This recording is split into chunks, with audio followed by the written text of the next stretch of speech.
Hello, hello, friends. It's Raquel from Infinite Succulent here to share about the energies both of the autumn equinox, which is happening on Friday, September 22nd, along with the Aries full moon, which is happening 1 week later on Friday, September 29th. But let's start with the autumn equinox because it comes first. Okay, so equinoxes are always about balance. I mean, it's in the name itself, equinox, equal. And here on the northern hemisphere in September, we have the autumn equinox. But if you're on the southern hemisphere, you're going to have the spring equinox. But I'm going to speak to the autumn equinox because I live on the northern hemisphere. So if you are on the southern hemisphere and watching this, please note that it's still going to be about balance, but you're going to be heading into the growth season as opposed to the kind of dormancy season, which is where we are in the northern hemisphere with the autumn equinox. Okay, so first things first, what's an equinox? An equinox is the 2 times of the year when we have the closest possible we could ever have to having equal daytime hours and nighttime hours. So the day and the night are as close as they can possibly be to equal. And that's really what they represent is this equality, this balance, and a recognition that both the light, both the day and the dark and the night are equally important, valued, worthy, and necessary in our experience. I think we can all get in a place where we want to push away and avoid what feels dark or denser, or, wanting to get away from the darkness, away from the night, and really focus in on that light. But that's just half the picture. Really, the wholeness of all of us, the wholeness of the universe is represented in that balance between the dark and the light. And equinox energy for me is perfectly described by the yin yang symbol, where you have that beautiful representation of light and dark, how they come in on each other, and how they each have a bit of each other within themselves as well. Now, with the autumn equinox, we're going into the season of autumn. And autumn is this real, and I've got my like orange on, I've got some feathers, I got like my little autumn vibe going right now. Um, but autumn is all about both this kind of celebration of our harvest, celebration of what we've accomplished up to this point, really getting focused on it. What have I done since spring of last year? I mean, you could even look and say, what have I done since autumn of last year? And give yourself a whole year to kind of look at, like, wow, look at all I've harvested over this last period of time. And then with autumn equinox, we also have this preparation for the let go, preparation for the release, preparation for the introspection, which comes with winter, which comes with that dormant season, that comes with that season where we're all guided to kind of go a little bit more inward, to get cozy, to get comfortable, to conserve our energy, and to allow ourselves to have moments to be really introspective because so much growth comes from that. So with autumn, we are reminded to both really celebrate our harvest. And I don't know about you all, but I have a lot of fruiting trees. Well, a good amount of fruiting trees for a suburban backyard. But right now, my fig tree and my passion fruit vines are going off like crazy. And I'm like every day I'm eating fresh figs, fresh passion fruit. And it really is a beautiful reminder of the abundance of this world. Like, how lucky are we all that we live on a planet where, if we provide the right conditions, nutritious and delicious food literally grows from the ground for us. It is just a really beautiful practice in connecting with the abundance and the bounty that is life on earth, regardless of what your bank account is at, regardless of whatever your current relationship with money and finances. Being able to connect with the abundance of earth reminds us that abundance is all of our birthright because we live on an abundant, bountiful planet. So autumn helps us remember that, especially if you, like me, are growing any of your own food and you just have this like bounty of harvest that happens right now. Another thing that's kind of interesting is this season is considered the high holy days in my background of Judaism. We have this holiday that occurs like 10 days after Yom Kippur called, yeah, something like that. I don't quote me on that.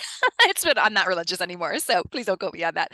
But there's a holiday that comes after Yom Kippur that's called Sukkot, and it is what we call the Feast of the Tabernacle, but it is a harvest holiday where we literally build huts in our backyard and eat in the hut for about a week to kind of remember the times and the biblical times when we'd be out in the fields harvesting this time of year, and just all the celebrations around the harvest, all the sacrifice that we would give from that harvest to give thanks to, the creator and earth and all of that. So that comes through with the autumn equinox as well. And then another thing for me, I mean, I'm a medium, so I think about death, and I have an interesting experience with death as a medium. But one thing that always comes out to me with autumn is the reminder of the beauty that exists in decay and in death. The beauty that exists in the leaves, showing this color right before they die. They get all bright and colorful, and then they let go and they fall and they're dead, right? But as they fall, as they're on the ground, they create this amazing leaf litter that is home to all kinds of little bugs and microbes, and they actually begin to compose back into earth and create this rich humus, this rich soil. So even the falling of the leaves, even the death of those leaves, it comes back to earth through decomposition.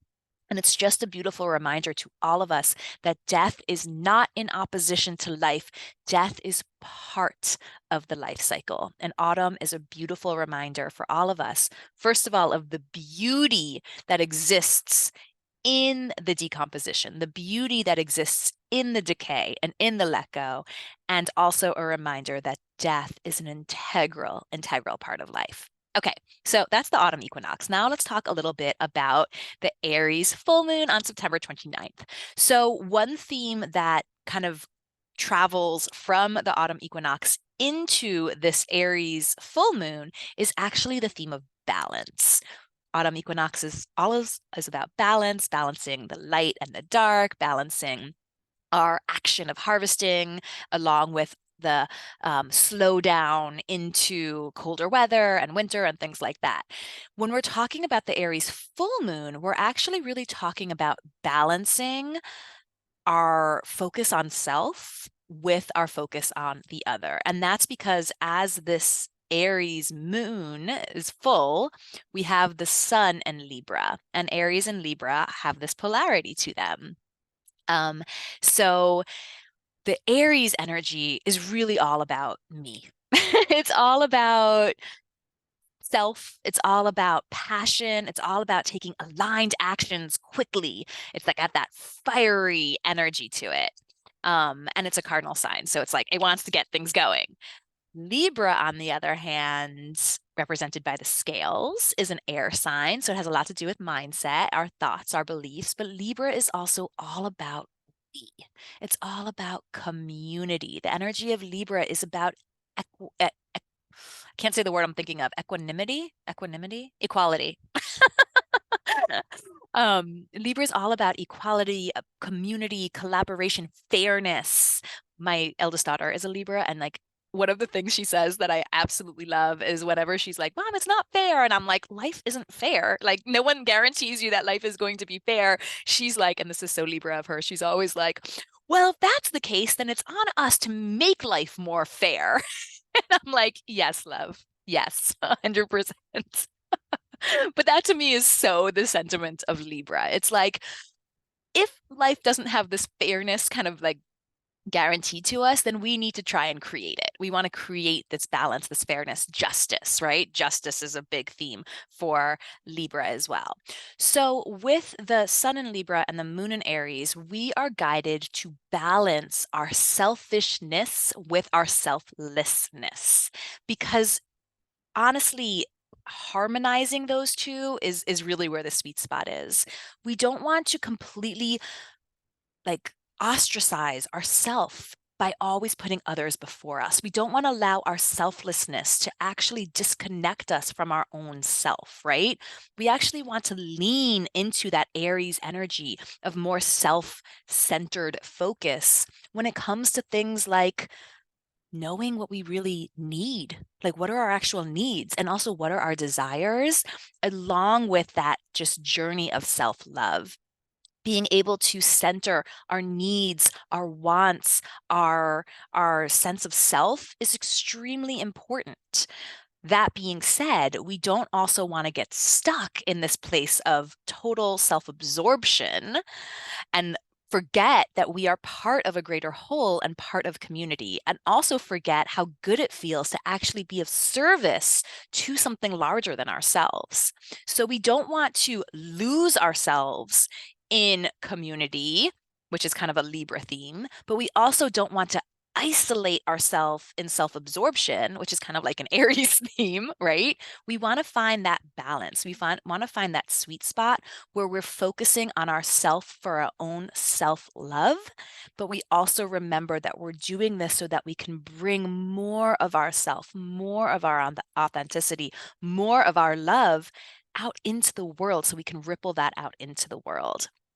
And this full moon wants to help us do that.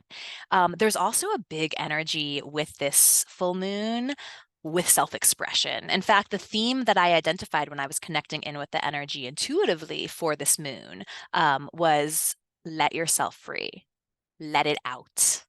Let it out. That was what I kept hearing when I was connecting in. Let it out, let it out. And there's this sense that like all of us are kind of having this message, this medicine, this energy within each of us that wants to be expressed, that wants to come out into the world. And it's kind of bubbling to the surface. We can feel it with this full moon. Now, full moons are about illumination and they're about letting go. They're kind of like the autumn equinox. They're kind of about this like harvest energy and then a let go, a release. So this full moon will actually help us illuminate anything that might be standing in the way of our own expression. So it'll illuminate some of those habits, patterns, thoughts, people maybe even who are stifling us, who are keeping us feeling muzzled in our own self-expression. So this is a beautiful, beautiful full moon for letting yourself really be with yourself and feel into like, where is the motivation that you're feeling in life? Where do you feel super motivated? Where do you feel like the momentum is kind of already doing its thing? And does that actually feel really aligned for you right now? Or does it feel like it's something that's moving you along that you're kind of like, wait, wait, do I even want to be here? Right? This is a beautiful full moon for getting clear on whatever it might be that is keeping you from expressing this truth, this art, this vision that wants to come out of you. So it'll help us illuminate that, and then it'll also help us release that as well. And there is this like kind of excited energy that I'm picking up with this full moon. It feels like this buildup. And again, we've been experiencing this feeling of like building up and momentum for a few months now. It's definitely a theme that came out with the last new moon that we had as well. And the new moon in Virgo, there was also this like momentum that we were feeling. In fact, I was sharing that like that fast-paced energy that so many of us were feeling wasn't actually anxiety, it was momentum. And so we're still feeling a lot of this momentum. And it's interesting because I do think this is helping to prepare us as we head into eclipse season next month, because this is the last lunation, the last moon we have before eclipse season. The next new moon we have in October will be a new moon eclipse. And my personal take with eclipses is that eclipse season is a time for us to actually surrender control. And by surrender, I don't mean give up or give in. I mean actually let yourself relax, release control, and go with the flow of the universe. So eclipse season is when we stop driving the car and we let the universe drive the car and we sit shotgun and enjoy the view. Hopefully enjoy the view. So there's this kind of like optimistic ramping up of energy that we feel with this particular full moon that I think is actually helping prepare us for the eclipse season. So we have this momentum, we have this kind of excited energy that is causing us to want to express ourselves and is causing us to want to let out things that we have been feeling we've been stifling within ourselves. So with that, there's also this kind of buildup of energy. We feel like something big is coming, something is exciting is coming, and it's worth being excited about. We have no idea what it is, but we can feel it coming. And so there's this sense of like, okay, well, if I can get clear on, what is kind of causing me to feel stifled and I can let that go, then as we head into eclipse season and perhaps exciting things do happen because the universe likes to throw up fireworks often in eclipse season, then we can already be in this place of I'm going to go with the flow. I'm following this momentum. I've already done my part here. I've worked with the momentum. I've worked with the energy inside of me. I'm allowing myself to express, and that helps us flow through eclipse season as well. So this is kind of a long one today, guys. So I think we're going to call it here. Couple things to note for this energy we're in right now with autumn equinox and then with the Aries full moon is just a sense of setting yourself free, of liberating yourself. From perceived, self-imposed, or even societal constraints that have been causing you to feel muzzled, causing you to feel stifled. So whatever you can do, whether it's a dance class, getting a canvas and just throwing some art on it, journaling, music, talking it out with a trusted friend, whatever it is, the truth that wants to come through you, the magic, the medicine, the art, the that thing that you feel bubbling inside of you right now that just really wants to be expressed and shared, allow that to come through. All right.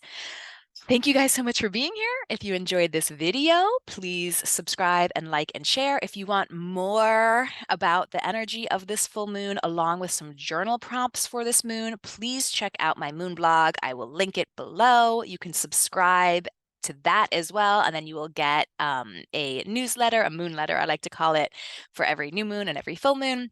So you'll always be aware of the energies coming in. And thank you so much for being here. And I'll see you guys in a few weeks' time. Bye.